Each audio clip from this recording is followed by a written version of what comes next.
खरं 2019 निवडणूक झाली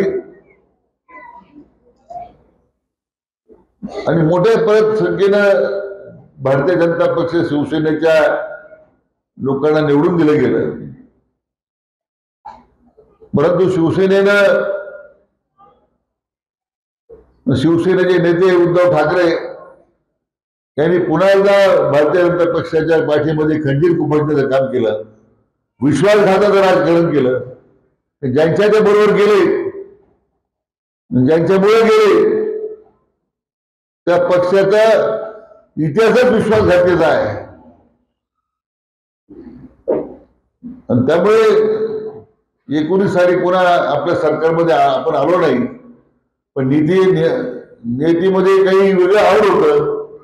शेवटी त्या पक्षाचे ज्येष्ठ नेते एकनाथराव शिंदे साहेबांचा अनुभव आला की आपल्याशी विश्वासघात होतोय, आपल्या राजकारणातून संपवण्याचा प्रयत्न होतोय.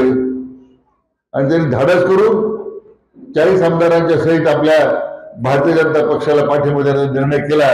तेव्हा राज्यामध्ये आज तुमचं सरकार सत्तेत झालेलं आहे. मला या ठिकाणी मुद्दाम सांगितलं पाहिजे.